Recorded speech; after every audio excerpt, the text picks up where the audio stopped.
Welcome back to the Brandon K Show. I'm your host, as always, Brandon K, and this is a real show.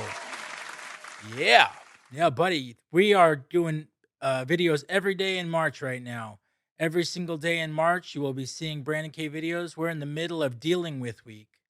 So we already did dealing with anxiety, dealing with alcoholism, dealing with depression. Tonight, we're doing dealing with grief and anger with my special guest, Michelle. Hi, everyone.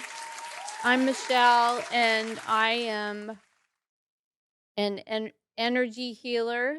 I practice Reiki.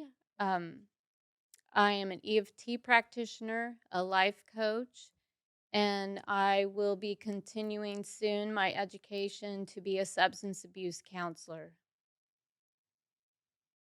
Super awesome. I know a lot of that stuff. What is EFT again? It is emotional freedom technique. It is tapping on meridian points on on your body while you're programming positive affirmations. First, you tap out the negative, and then you tap in the positive. Oh wow, I never even heard of that. Mm-hmm. Where did you hear about it? Uh, I started learning about it because after my breakup with the boyfriend we'll be discussing, I had a friend that I knew for years that was an energy healer slash life coach. And she taught me the EFT. And then I got on Udemy and I got certified to be an EFT practitioner. So this woman has a lot of knowledge about everything: psychology, energy, healing, everything. Um, as always, we're gonna start by saying that Brandon K Show is sponsored by Gift Apply. So we want to do our ad real quick. Let's see. You know, Brandon Brandon K Show is sponsored by Gift Apply charity wrapping paper, flat pack for convenience, eco-friendly, and made in America. Elevate your gift giving throughout the year with Gift Apply charity wrapping, the gift wrap that gives back. And each purchase includes a 33% donation to one of 8 incredible causes. We got they got really awesome designs. American Foundation for Suicide Prevention. It's this one. Alex's Lemonade Stand for Childhood Cancer, Best Friends Animal Society for Pet Reserve and No Kill Shelter. Give Kids the World, It Gets Better Project, LGBTQ Youth Empowerment. We had them on the show a couple weeks back. Michelle, did you see them on the show? The Gift Apply guys? No, Oh, Charity Chat? no, I Oh, didn't I see thought them. I thought you might have commented on that one. What did you think of the episodes that you have seen? 2 weeks ago, I saw an episode with someone that was talking about children being our future. Yeah, Mr. Crow, my tattoo artist. Yes, that was so good. I commented a lot on that because I've studied child development because I didn't want to be the same type of parent that my parents were. If I am Gen X, I was raised during that time period, and therefore I was raised by baby boomers. Mm, And I me honestly, too. yeah, it makes for some interesting parenting, like authoritarian parenting. But that, Because I'm not saying about necessarily my parents or your parents, but parents from that generation, they just think that their way is the only way a lot of times.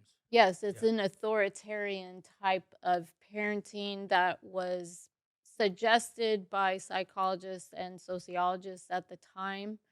Um, I chose not to raise my daughter that way.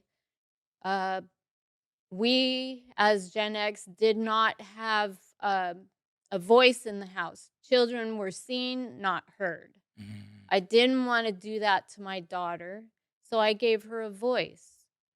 Um,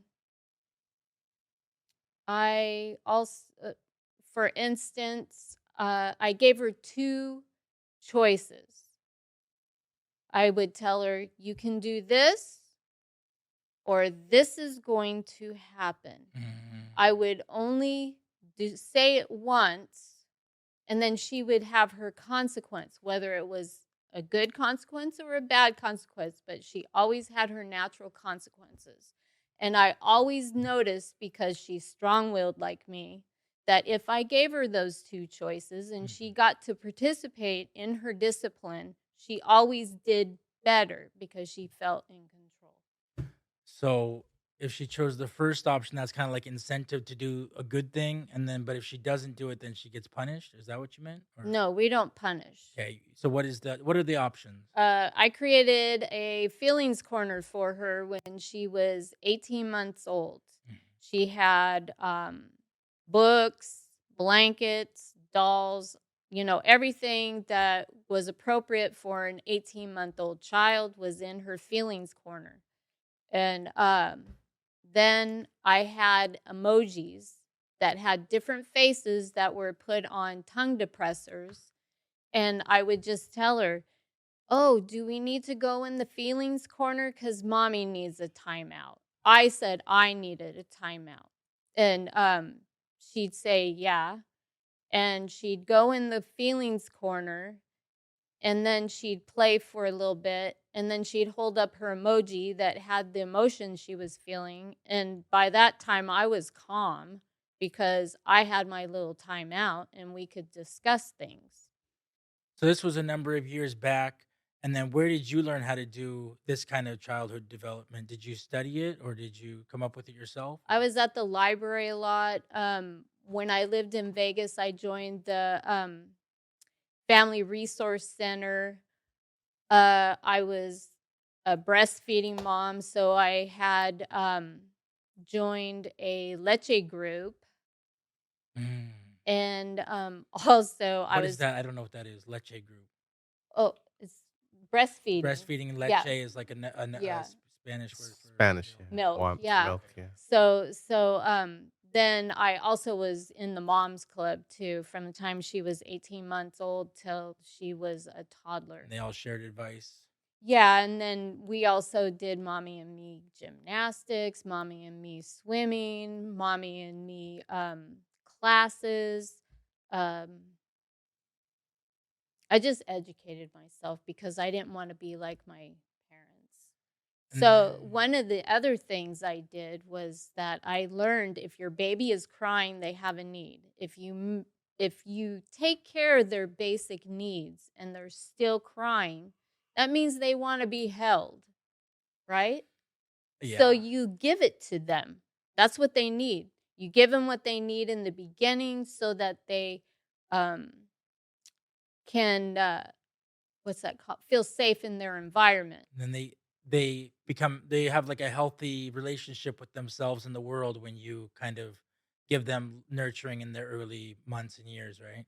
Yes, and then eventually they get more independent Hmm. because they feel secure. So there's So a certain time of childhood development where you distance yourself from them, and like you can't always be coddling them and cuddling them. that's no, my daughter was either in my arms, on my lap reading, we were reading a book, I'm just saying, or like in the papoose, or on I'm my saying I'm saying there's a certain point, like I don't know, 10 years old, where it's not. Oh, no, no, no, Yeah, no, no, no. They start learning autonomy as soon as they start crawling right, and stuff right, like that. yeah.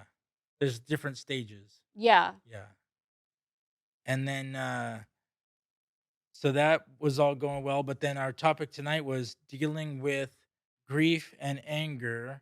So that's what brought you to learning all this other stuff like energy healing and life energy, and you got into this after kind of like some hard times. Yes. So I was with my last boyfriend. I haven't had a relationship in about 6 years because I felt like I needed to grow. So and then my daughter was 16 when my boyfriend broke up with me. And I thought to myself, I only have 2 more years with her. I'm just going to stay single, finish this off, and then maybe if I feel like I'm ready, I'll start dating again. Mm-hmm.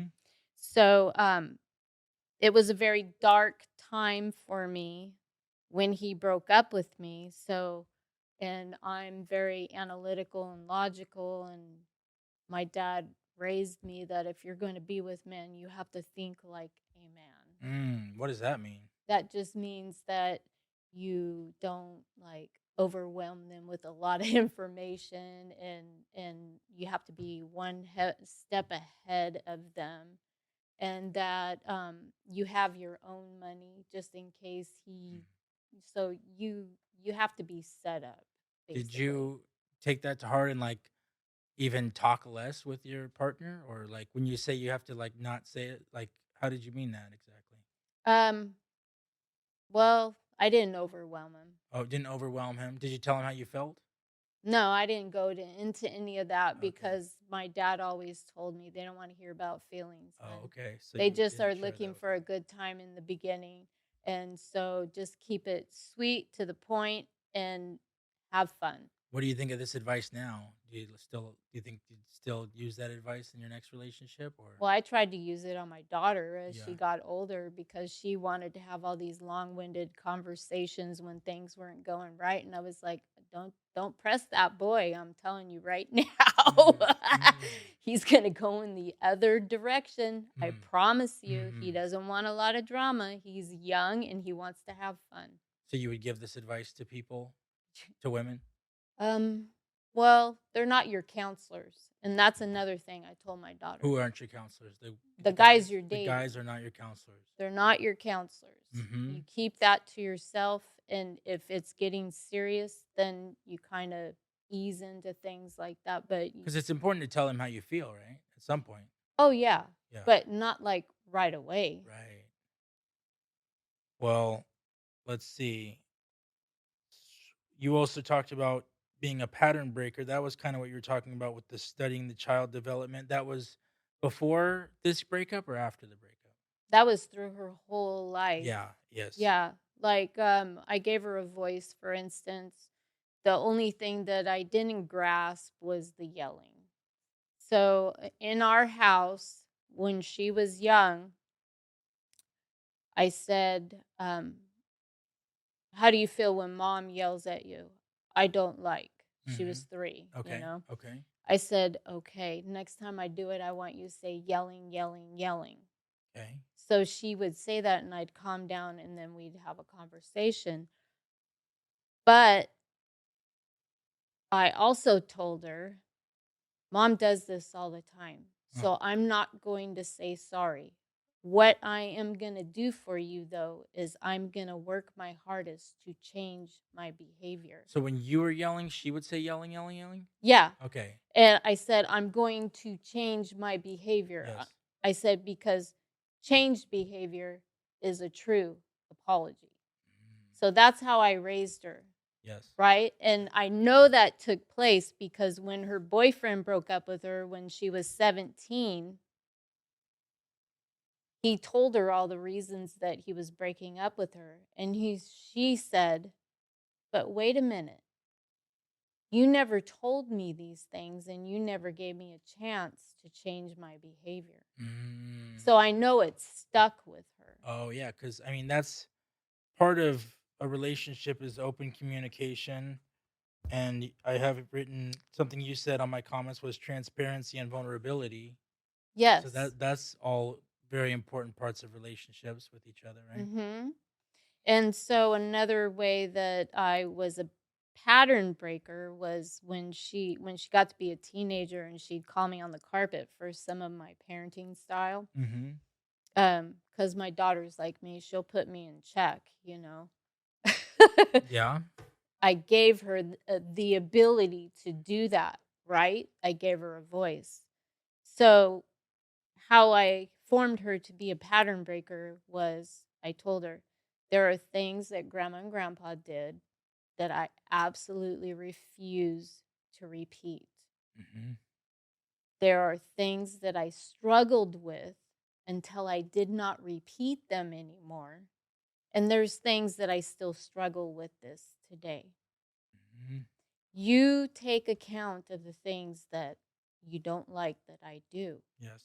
and you strive to not to do those things with your kids, and every generation will get better and better Right. and better for Right. it."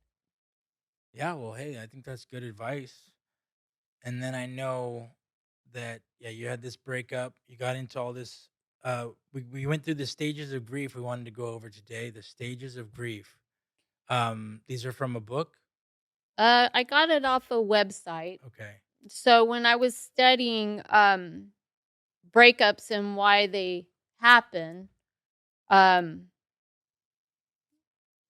I found out that the number one factor was that one party in the relationship was not meeting the needs of the other person. So they actually didn't have faith in them Mm.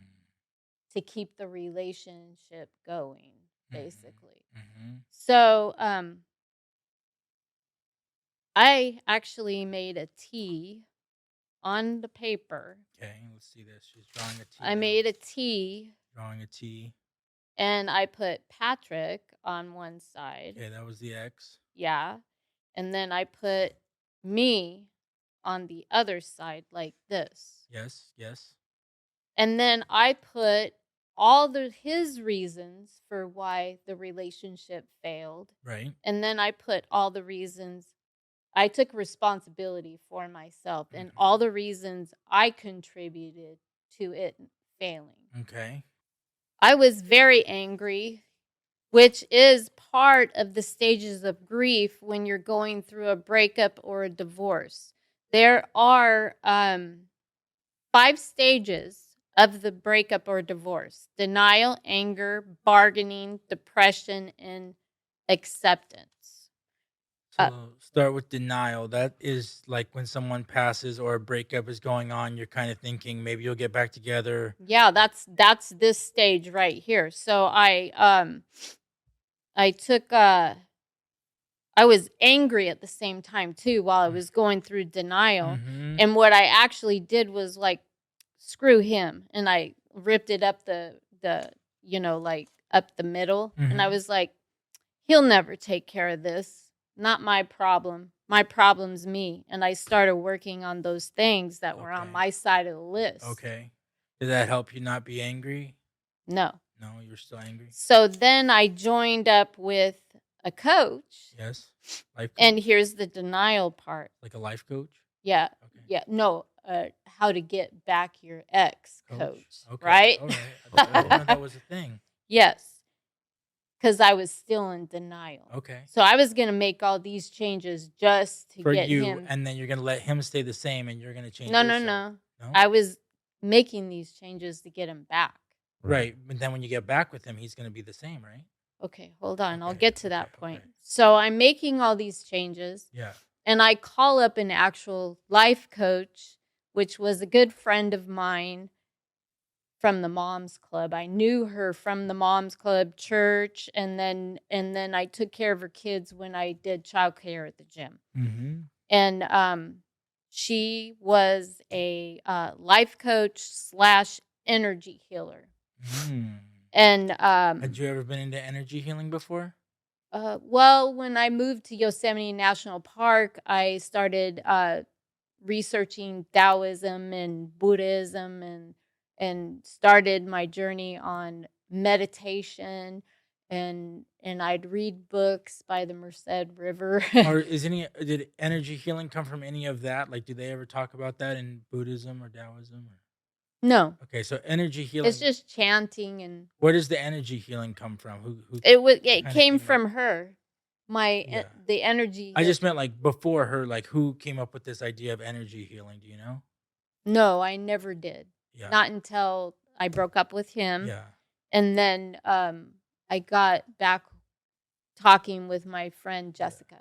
Right. No, I just meant like historically. Do you know where like the idea of energy healing came from? Probably India. That's where Buddha is. Here we go. Here we go. Thank you, Solomon. Energy healing has roots in ancient forms of medicine such as traditional Chinese Ayurveda. I was going to say that because it originates from India. It originates from the Eastern. Now that's TCM. Is that transcendental? No, that's something else. That's traditional Chinese medicine is the TCM. Yeah. Oh, okay. part. Oh, okay. Yeah. TCM is that vital energy force known as the Qi, right? Yeah. Yes, Qi is energy, life force energy surges that's throughout in your the body. Okay, so now I'm caught up. And you met up with your friend. Yes. What's her name again? Jessica Walters. Jessica Walters. I still use her, by the way. She has a bachelor's in social work. She has a life coach certificate. She is emotion code certified and EFT too. Okay. And now she actually has her master's in clinical social work, so she has a practice. Mm-hmm. She's a counselor. So I get all of that when I have my sessions. Mm-hmm. So and at this point, you're doing all this to try to get this guy back, right? yeah, in the beginning, Yes, right? Yes. So I'm angry and I'm feeling this anger to do positive things. Mhm. So my first thing was I made a self-care binder. Okay. And then I started getting up at 5:00 in the morning. What's in the self-care binder? It had journal prompts. Okay. Positive affirmations or Yeah, daily journals. Mm-hmm. Getting And then in touch I with started. your feelings. Yeah, Self-love. and then it also had like inner child prompts. work, shadow Yeah. work, Mm-hmm. maybe. No, I didn't get into shadow work until I started getting into the energy healing. Okay. So one time I was really triggered, right? Okay. And she goes, "Oh, do you know anything about chakra threading?" Okay. So it's actually, I said, "What's that?" Yeah, sure. So she started telling me about the energy centers that run from your tailbone all the way to the top of your head, right? Mhm. And what each of them mean and what they do in your life. They all have a different color and they open. Yes. They can be closed and open. I mean, I know a little bit about it, not a lot. Right. Yeah. And for instance, your root chakra is your basic needs and your foundation and stuff like that. Can you pull up where that's from, Solomon? The chakras? Root chakra? Or no, where do the chakras come from? Is that Indian? Yeah, that's Eastern medicine Okay. stuff. Okay. So she taught you about this. And so the meditation was actually you picture the chakras and then you picture it's actually a grounding technique, right? Can we see them too? Can we get a picture of the colors? Oh, the colors? Let's Yeah. see here. Yeah. Yeah, there they you are. go. Yeah. Yeah. So let's see if we can put You this on the also have screen them here. in the pond. There's several. Like when I do my energy healing sessions, when I do my Reiki, I put the power symbol on and then I tap my hand chakras so that I have. We got root right there at the bottom. We got the sacral that looks like it's around the stomach and pelvis. The Pelvis, yeah. sacral is actually right here, hun. In between the stomach and pelvis. It's creativity and sexuality. Is it right in your genital area? Yes. Okay. The solar plexus is like the stomach. It's right here. This is your power symbol. And then these are all connected to your heart chakra is your ability to give and receive love. Throat chakra is able to speak with love. Third eye is your intuition, and crown is your spirituality. Now, does everyone have a crown chakra? Yes. Okay. And there's even one right above it. Does everyone have a third eye chakra? Yeah, we all have these. Okay, so they're all in there, and then you just have to tap into them, and some can be more open and more closed. Right. You can do meditations. You can listen to frequency music, or like I'm gonna tell you the meditation. Okay. So what you right do is you stick your feet on the ground. Feet on the ground, shoes off. Mm-hmm. Taking my shoes off. And then you picture the core of the earth. Mm-hmm. And you picture a red string coming from the core of the earth, and it attaches to your root chakra, and it spins around it. And then you take it and you go to your sacral chakra. Okay. And you wrap it around your sacral chakra. Mm-hmm. and then you take it and you go to your solar plexus chakra, which We're is wrapping it right, around. We're right wrapping it. here. We're Yeah, wrapping wrapping the ourselves up. red string around. Wrapping ourselves up like it's almost like well, they call that like what do they call that? Like, Grounding. well, they call it like body censoring or something. Mhm. They're like a certain kind of Well, your chakras spin. right. So that's why she says to wrap them around. Mm-hmm. And then you go to your heart chakra Mm-hmm. and you wrap it around your heart chakra. Mm-hmm. And then your throat chakra. I'm doing it. I'm wrapping And then myself your up. third eye. And then your crown. Very awesome. And that's very grounding. Yeah. So after I did that, I felt so much better. Yeah. You did that with Jessica. Mm-hmm. And that was my first little tidbit of energy healing, right? Right. I knew a girl named Jessica. She did Reiki on me. Oh, cool. I Yeah, love Reiki. I felt like some things opened up inside of me Mm-hmm. with the energy healing. Do Yeah, you do you can energy actually, healing? yes. Yes. Actually, before I start my energy healing sessions, I take my pendulum and I put them over each chakra. Mm-hmm. So if they spin like this, that means that they're balanced. Are you almost? If they're going like this, that means they're overactive. Are you almost doing Reiki energy healing on yourself when you're by Yes, yourself? I can do that too. Yeah, and then You're supposed to do it like every day to yourself. to yourself. Yes. In meditation, is that how you do it? Like, No. You're just by your. I usually put on some Reiki frequency music. Okay. That has Reiki infused into it. Yeah. And then there's certain hand positions that you give yourself while you're doing that. And it helps you out a lot. All right. Well, grounds you out. We got a little on tangent there, but so we were on the different stages of grief, and now you did all this kind of stuff with Jessica. So bargaining, for instance. And you got to bargaining. Bargaining was probably the hardest because we were no contact, right? But so I would bargain with like Jessica, for instance. Okay, yeah. Because she's a professional, so she'd be like, no, and she'd give me an assignment. Would you be like, oh, can I talk to him, or how did the bargaining work with talking to her? She taught me how to test energetically, which is like kinesiology. So I'll give you. So you say this is. Oh yeah, yes. You taught me this one time. Yeah. So this is yes. Yeah. This is no. So that's how you program, right? Right. So okay, for instance, this is. So you're just putting your fingers together. Yeah, say. And then you're just like, I could say like no all day, but if you kind of loosen it up a little bit, then sometimes it'll open, and sometimes it'll stay closed. Right. So my name is Michelle. Yes. Right. My name is Brandon. All right. Well, before we get into this, the bargaining. So she'd tell me to energetically ask yourself questions. That's right. Ask yourself questions if something was right or wrong to do, kind of. Yes. Or if something was the right path or the not so right path. Right. And so. And then she'd say, well, you have the answers within you, Michelle. What do you think? Yeah. And then after, I'm seeing your list here, after the bargaining goes through, then you enter a depression. Mm-hmm. It was a very dark time. I kept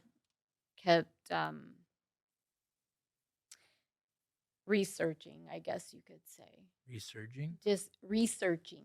Researching? Researching about how to get back with them, how to get over it, right. how to let it go. I just kept researching and applying the stuff. And then while I was in school, one of the energy healing modalities that one of the girls in the college knew was iridology. What's that? That's looking at the iris. Solomon? Iridology? How do you spell it? You're asking me? Yeah, no. I was asking her to tell us how you spell it, and then you can look it up. Iridology? They look at the iris of your eye, yeah. right? And they can tell you everything that's wrong in your body, okay? Oh, really? And Yeah.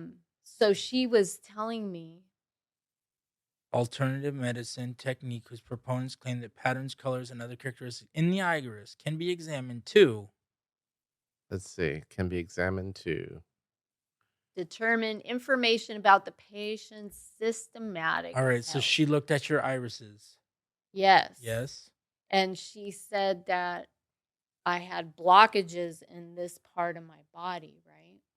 Which Huh. I believe because Did she stick a flashlight in your eye well, or a she magnifying glass? no, she had her phone Oh, and she put the flashlight on. okay. But anyways, Up she there it says iridologists generally use equipment such as a flashlight, magnifying glass camera, or silt lamp, yeah, she used microscopes. she used her flashlight on her phone. So she's shining out a phone in your eye. And she told me that if I didn't start clearing things out and making changes, that something bad would happen in this part of my body, right? Mm. So that was another part of, oh, I better change. You know what I mean? So then 2 weeks later, I had my first Reiki session. Good. And she concentrated on this part of the area. And The sacral chakra? no, just this part. Is it not one of the chakras?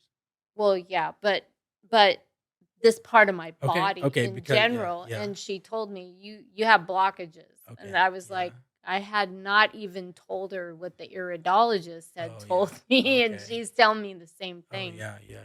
So, yeah. Because they can feel your energy. Yes. They could feel what's blocked. Can you feel what's blocked? Mm-hmm. Can you tell me what's blocked in myself? No. Because I have to have you on my table and like Yeah. doing a Boysen scan on you and Okay, stuff and- like that. with touching? No, we No don't. touching? No, we just run. So we do the session, and Yeah. during part of the session, we go like this over the body to see what needs to be focused on. It's Yeah. called a Boysen. Yeah, scan. yeah. Yeah, I did some Reiki. I had a friend named Randy.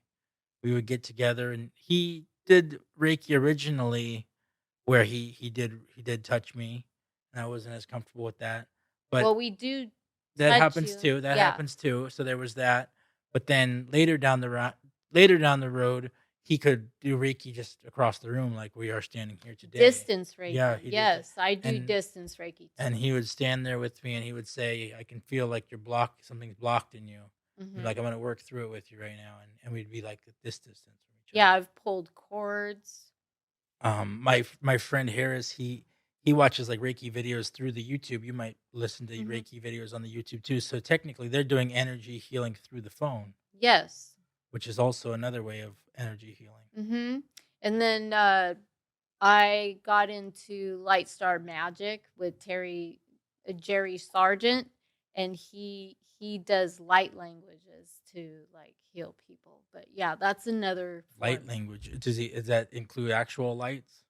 No, Okay. it's like verbal. How about sound healing? You ever do sound healing? Mhm. Sound bowl? Yeah, I have a sound bowl in my house. That's cool. Yeah. The So- universal life energy. What is that? Universal life force energy is what you use in Reiki. But recently I went on a so when I first came down to Huntington Beach, I was going through something and I was 110 pounds, and then I was eating at work, right? So I went up to like 140. Mm-hmm. And I started researching again. Mm-hmm. And it said that it doesn't matter how much you work out. It doesn't matter how much you eat right. Yeah. That if you cannot calm down your sympathetic nervous system, you will not lose weight. It actually said that getting on the treadmill and doing rigorous aerobic exercise and stuff like that Mm-hmm. stresses you out, and your cortisol levels go up too. So I started through Jessica. she taught me how to do vagal nerve exercises. Vagal nerve exercises. Tell us about it. And this is we're in the section here between depression and acceptance. So I would assume when we get into this depression, it's almost like acceptance because we're saying this is real, it's happening, and I'm going to be depressed about it. But now we have to work through it. This might be a technique to work through it. The vagal nerve. Right. And so meditation actually became a very big part of my routine. And so that helped a lot. And then the EFT too. And but the vagus nerve exercises, um, cryotherapy is one way to do it. If you do cold baths and stuff like that, and you can actually meditate while you're doing it, you slow down. Cold in a cold bath. Yeah, like I did cryotherapy at the gym, and it's like 100 and below 130 in there, right? And I did have the head covering and the mitts on, right? That's crazy. And I told him, hey, I'm going to tone up my vagus nerve doing this. And he goes, what do you mean? This is supposed to get your adrenaline going. So when you go out there and exercise, you'll burn off more fat. Yeah. And I'm like, I'm going to show you how this works in a different way. So I got in that cryotherapy. He set it for like 6 minutes, something like that. And I started meditating. And it didn't even bother me, right? Right. You were doing like some master meditation. Yeah. And you literally could see the breath just because, I'm doing breath work in there. You were saying, what'd you say? Under 130? What were you saying? Yeah, it's below like 100 and something in there. And cryotherapy. That's why they only keep you in there for 5 minutes. Is that possible? That seems way cold. 130? Or under 30? Yeah. That's what they told me. That's what that's got to be, I mean, obviously that's Fahrenheit, but it's that's what they told me. I don't know. Yeah. They only keep you in there for 5 minutes. I like never even been in like negative 0 degree weather, you know. Oh, let's see, whole body cryotherapy here. Let's see. I don't know. That's what they told me. Right. Yeah, no, it'd be hard to. I mean, I don't know how cold they go, but I'm hearing you. You're in a cold. Yeah. So when you slow yourself down and you meditate, that tones up your vagus nerve, like cold bath plunges. So we want to go. We want to get into a cold temperature and meditate. And meditate while we're there, not just getting in the cold temperature itself. That wouldn't be doing as much. You got to get there and then meditate to where you're not feeling cold. Where you're kind of like coming back into like feeling normal or numbing. I mean, I'm sure you were. Yeah, like Tony, all our law of attraction people that are very popular, like Tony Robbins, Joe Dispenza, all those people. Coals. They all have a cold plunge bath that they get into. I know it's very popular these days. Mm-hmm. Let's see what this says. It doesn't give us temperature. See, it says no, not that cold. What are they talking about? It says most tanks are shoulder height. Let's see. Put it on here. They may be as cold as -200 to -300 degrees. That's why they only keep you in there for 5 minutes. Yeah, it says you stand in the tank for 2 to 4 minutes during the treatment. Would you ever do this, Solomon? I mean, I think I would if I felt like I needed it. Yeah. Yeah. Well, if you do it for workout purposes, it creates adrenaline in your body and you burn off your fat while you're lifting weights. I think I'm going to do it for the show at some point. I'm going to do one of these cold tanks. Yeah, that would be cool. Yeah, and talk about it. And will you join me, you and I? You don't want to do it again? No, I only rinse off with the cold water, and then I wash my face with cold water too. Oh, so you didn't do the ice plunge? No. Oh, okay, so so what did you do? You washed your face with 100 ice cold water. Ice cold water. Okay. And then I rinse off for 5 minutes with ice cold water. But you didn't get cold because you were meditating. Right. Okay. When you say rinse off, you mean whole body? Yeah. Okay. In the shower. Got it. Ask Christina. She'll hear me and go, "Oh, cold," like that in the shower, and then they know that's what I'm doing, you know. But anyway. I tried it. I heard that at a young age that it helps you learn discipline, or it's good for you. And so I've tried to take cold showers here and there, but they're always colder than you think they're going to be, Mhm. Yeah. because you never get used to them. Like, you try to sit there for a minute or 2 minutes, it stays cold the whole time. I mean, I like to be submerged, like go to the beach and be in there for 5 minutes, then I warm up. But like in the shower, it's kind of, you don't really get used Different, to it. right? Especially if you got warm water hitting your body and then Hmm. you turn it all the way down and then So benefits of cold showers are it tones your vagus nerve. vagus nerve. What else can you do to tone your vagus nerve? Meditation, different frequency music. Another way is an exercise that Jessica had me do. Hmm. So you turn your face this way for 30 seconds, then you turn your face this way for 30 seconds, then you turn your face this way for 30 seconds, Hmm. and then you take your eyes Hmm. and you make them go as far back as you can for 30 seconds. And then you turn your face this way and make your eyes go as far back this way for 30 seconds. Because your vagus nerve starts right Feels here. kind of good, huh? Yeah. Feels kind of good. It goes right here at your stem and it wraps around all your vital organs. So, and then why does that help your vagus nerve to do that exercise? It takes you out of your sympathetic nervous system, which is fight, flight, freeze. Fight, flight, freeze. And puts you in your parasympathetic nervous system, which is rest and digest. Okay, yeah. Yeah, my friend Brett with the F3 podcast talks about the freeze, fight, flight, Fight, flight, and freeze. moving into free flow Wait. form. Yeah. They did a great episode a couple weeks back with the doctor. I highly recommend the F3 Super Sober podcast. He's getting some great guests on that show. Yeah, it's really good. Another thing that I researched was somatic exercise. So somatic exercise are really smooth type of exercise that's relaxing. And I got the Better Me app. I only pay like 20. Better Me app. Yeah, What's somatic? What does that mean? Okay, so when you have traumas in your life, Yes, psychosomatic. That's the thing. Right. So these are somatic exercises that take you out of that, and it puts you in parasympathetic nervous system. And what is the definition of somatic?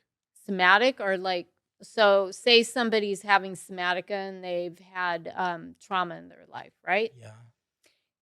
They will have pain in their body. Yeah. Like I used to have so much anxiety that when my stomach would hurt, it would actually feel like my arms were on fire. Those are all, I'd be that cold. Those are all somatic responses. Right. So, I don't know. Anxiety's physiological and also mental, right? Mm-hmm. But let's see, relating to the body, especially distinct from the mind. It's almost like being the cause of your own anxiety, like stress, being the cause of your own stress and anxiety. Well, if you don't take care of your traumas, Mm-hmm. your body is the mind instead of your mind being the mind. That's why people will have panic attacks like this without anything triggering them or anything, because the body is the mind. When you've had a lot of trauma, you have body-mind disconnects, right? Mm-hmm.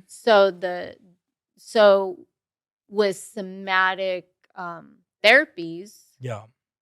like Jessica, for instance, one of the times I came to her because now she's a counselor, she taught me mind-body bridging techniques. Mm-hmm. I like it. And so those actually connect the mind to the body and see from a realistic perspective what's really going on, if it's something in your perspective or Like, the real perspective. Would we say these are like mindfulness exercises? Yes. Okay.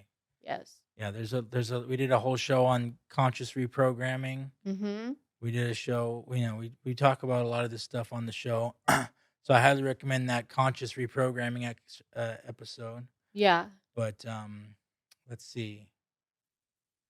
And then Bridging the Gap. That's important. well, The Body Keeps the Score is a very good book to read. The Body Keeps the Score. I think Brett mentioned that on his He did, on yeah. his podcast. Yeah, Body Keeps the Score is a very good book. But if you're at a certain level in your recovery, Mm-hmm. you have to be really careful because there's stories in there that will trigger you. The Body Keeps the Score. You read that one? No, Okay. no, but Joe Dispenza. I like him. Did he write that one or not? No. No. I've heard of him. I know guys who listen to Joe Dispenza. He's all about the mind over matter, right? Yeah, he's actually into neuroscience, quantum physics, and law of attraction. I gotcha. So you're like Joe I just Dispenza. got a book Yes. on him. I couldn't complete it because I had to turn it back into the library. But it's called The Mind. You Are the Placebo. You Are the Placebo. Yeah, it's a very good book. Can you tell me a little bit about that before we wrap up here? What does that mean, you are the placebo? That just means that you are capable of healing yourself. People go to Joe Dispenza's like conferences, I gotcha. and they come there with lots of like autoimmune disorders are a symptom of trauma, for instance. When they leave, because he puts you in like not hypnosis, but meditation. Mm-hmm. And in his meditations, he does like this mindfulness thing that puts you in the present, and then he'll tell you things that you envision your life basically the way you want it to be. Right? Because your mind doesn't know the difference between reality and what's real. So when he's doing this, he asks you to smell things, to feel it in your body, Yes. and to actually visualize it as if it is the present moment, and right? your body doesn't know the difference between the present and the future. That's right. So we're starting to use the law of attraction. And this is in my episode, Belief Cycle, BEAR cycle. We talked about belief. This is the next level. If you believed in something so seriously with your whole heart, you could start to manifest it. Yes. As you start to believe it, then you start putting energy, action, and results. Well, also your words have vibration. Right. So you're sending those things out to the universe, right? Mm-hmm, so whatever you're saying in your head and putting out in the universe is basically what you're going to manifest. But also in this meditation, he tells you to visualize the things that you do not want in your life. Oh, really? And then he brings you back to what you want in your life. Right. And then these people come and do these meditations and do his classes, and they walk out of there pain-free, not having autoimmune anymore, being able to walk again and all kinds of stuff. Right. That's what your brain is. You are the placebo. You are capable of healing yourself, basically. The mind is capable of many things. For instance, I did hypnobirthing. Okay. Did you know that if you use self-hypnosis for pain, right, you will actually release endorphins. Endorphins, right?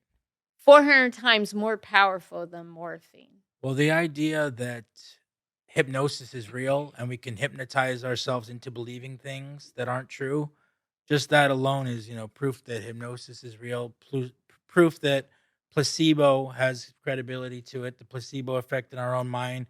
If you talk about crystals, like if I have a crystal and I say, I believe that this crystal is going to give me a good day, I can talk myself into believing that. Right. So I believe in all this stuff. We are running out of time. I want to get to the last stage of the grief cycle, which was the first episode of Brandon K Show, which is acceptance. Mm-hmm. So I didn't see my That's when everything comes together. Yeah. And you finally accept reality and say, this bad thing happened to me, but I'm going to move forward. I'm going to, accept it and move forward. So yeah, you talk about that now. Yeah. So I didn't see him for 18 months, right? And I had done all this work on myself. And I wasn't even thinking anymore about doing it for him, right? They were all healthy habits at this time, right? Doing it for yourself. So he came back to visit his niece and he called me, right? And he was buying dinner, taking me around his family, all kinds of stuff, right? And then he came over and he thought he was going to get some, right? Sure. And I thought in my mind, I haven't seen you in like 18 months. You broke up with me. You caused me all this. And so I told him, no, I'm sorry. That is not going to happen. I am not that person that you left. So then he started saying, well, long distance relationships are hard, blah, blah, blah. And I was like, oh, here we go again. Nice. No, now for sure it isn't happening, right? Yeah. So, but I probably did something I shouldn't have done. I was like, well, I'm going to get one more meal out of this guy. So okay. I invited my best friend, my daughter's best friend, and then my daughter, and I made him take us out to breakfast, right? There you go. I mean, And that then, was closure or something. Right. Yeah. And then afterwards, right. I lowered the boom and told him, this isn't going to work because I can see that I'll be in the same situation again. You still don't want to get married. So there's no reason to pursue this. So he didn't change his tune at all? No. Yeah. I said, so we're just going to not contact each other anymore. Right. I love you. You did a lot of nice things for me. And you took care of Kylie and I very well. But no. And then I thanked him for breaking up with me. And he was like, well, no one's ever done that before. And I said, well, hey, I wouldn't have made all these changes if I had stayed with you. I'm all about that, absolutely. And so every once in a while he'll contact me because he realized that I was serious, right? Sure. He's even on my face group. Yeah. Just before we wrap up here, what's that Facebook group all around? It's called Worthy of Beauty and Wellness. Sounds very positive. Yeah. What are you guys doing there? I mostly quotes, and then I elaborate on the quotes. Positive quotes. Yeah. Worthy of beauty and wellness. Is it mostly women? Yeah, it's mostly women, but there are some men on there too. Sure. Because I have, I requested some men that I knew on there. Yeah. But I have, safe men. I also, the beauty part, I have lives on there on how to do. Is this the group you run yourself? Yeah. Oh, okay. I have like red light therapy on there and hour facials and stuff like that. How about all this stuff you talked about here today? Do you get all into all that stuff? Yes, like I have like Tuesday is Transformation Tuesday, and I'll put a bunch of posts on that. Or Monday is Motivation Monday. Alrighty. So I have a theme for every day of the week on there. That's awesome. Yeah, check out that. Let's see it one more time up on the screen. That's Michelle with her Worthy of Beauty and Wellness Facebook group. Check that out. Michelle's got so much good stuff to say. I'm going to have her on again to talk about generational trauma. Oh, yeah. Because we were talking about that. I can tell you about body code for that one. So much. You have such a wealth of information that we can't even get to it all in one episode. So we'd have to do different episodes on all this different stuff. But this is the Dealing With week. We're going to keep going. Next episode should be Identity Crisis, dealing with identity crisis. That one's going to be really good, dealing with suicidal thoughts, dealing with trauma. These are all going to be topics this week. And Brandon K. Show is every day in March. That's 31 episodes, 31 podcasts. Some of them are here in the studio, some of them are at home on the live stream. But thank you so much for watching, and we will see you next week. Thanks for being here, Michelle. Thank you. Like and subscribe.